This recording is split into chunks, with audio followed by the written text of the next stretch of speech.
De quel côté êtes-vous?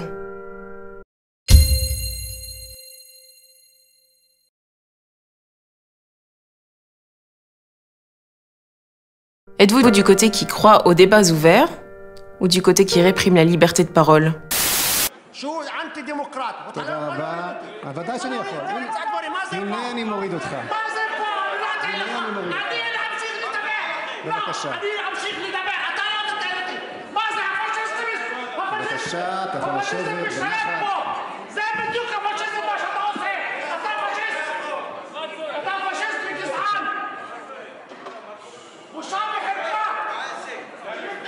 החוצה, עכשיו, מכאן, ישר החוצה, ישר החוצה, מיד החוצה.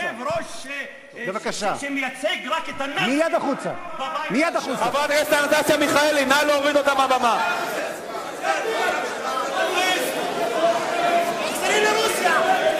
חברים. אפשר להרגיש מבוכה.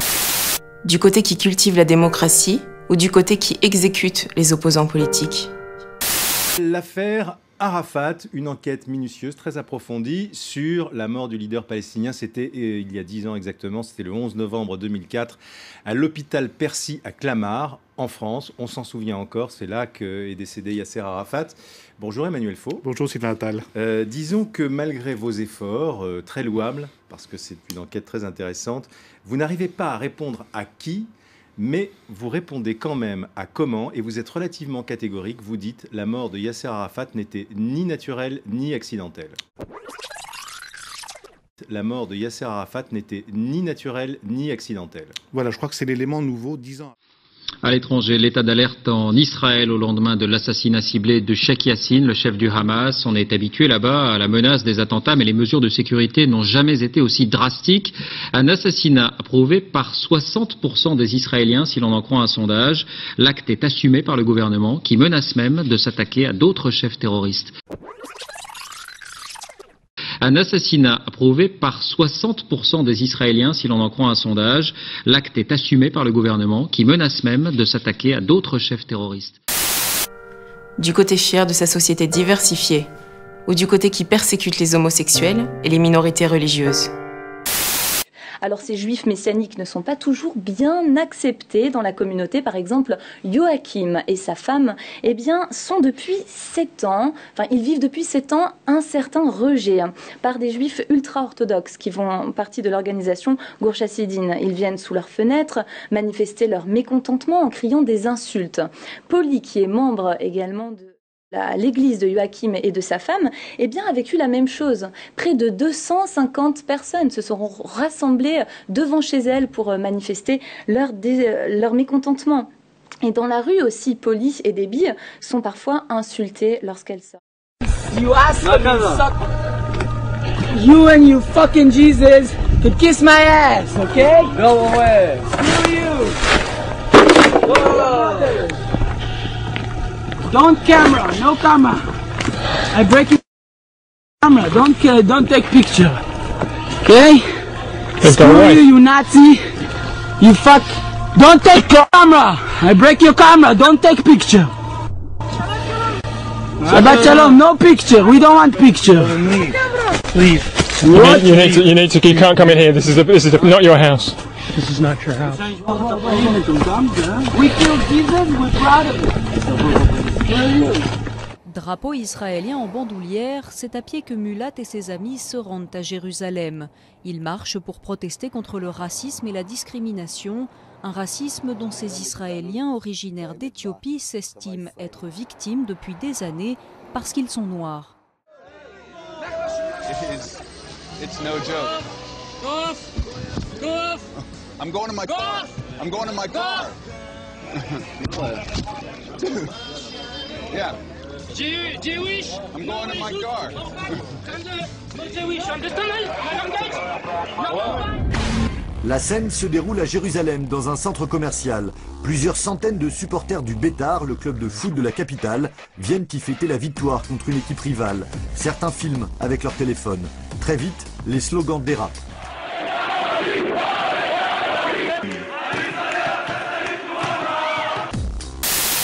Du côté qui aspire à l'égalité des sexes ou du côté qui opprime les femmes et qui ferme les yeux sur les crimes d'honneur?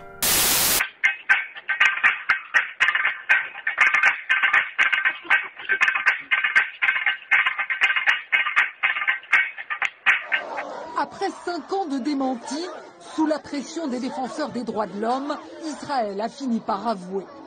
Oui, un contraceptif a bien été injecté de force à des juives éthiopiennes désireuses d'émigrer en Israël. Du dépôt Provera, une piqûre trimestrielle à effet longue durée. Elle était pratiquée avant le départ dans les camps de transit où les migrants apprennent à se servir des objets du confort moderne. Il nous disait, vous n'avez pas besoin d'avoir plein d'enfants. Si vous avez beaucoup d'enfants, vous allez souffrir dans la vie. Vous allez devoir travailler. En Israël, on est obligé de travailler pour gagner sa vie. Ça va être dur financièrement. Alors, il nous faisait une piqûre tous les 3 mois. Est-ce que vous étiez d'accord? Non. On refusait. On disait qu'on ne la voulait pas.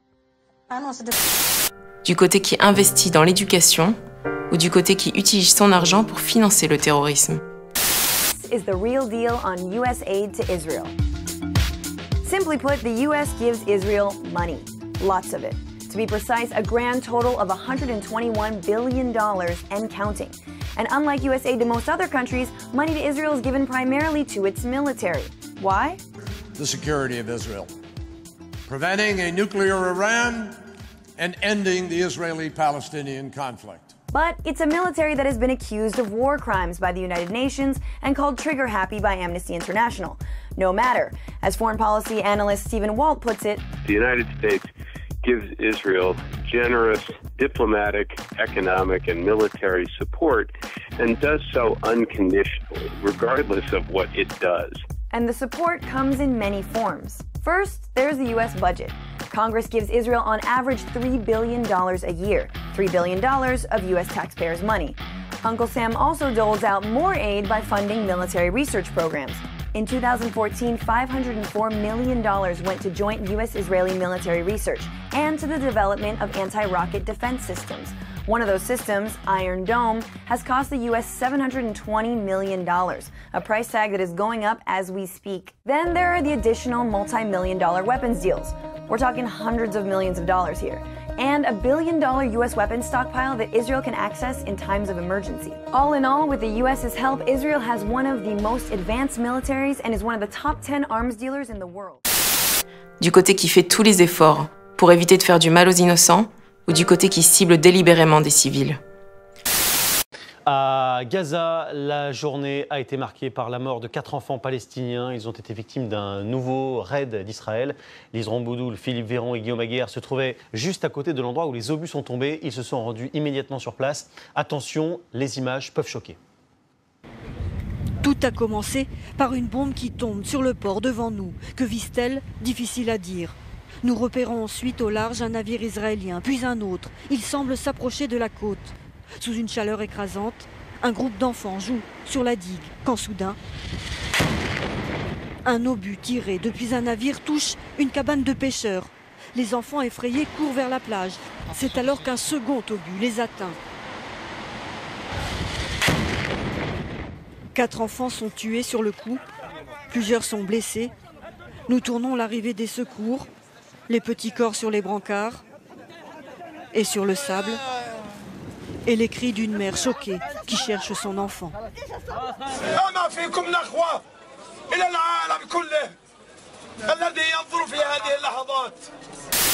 Du côté qui sanctifie la vie ou celui qui vénère la mort.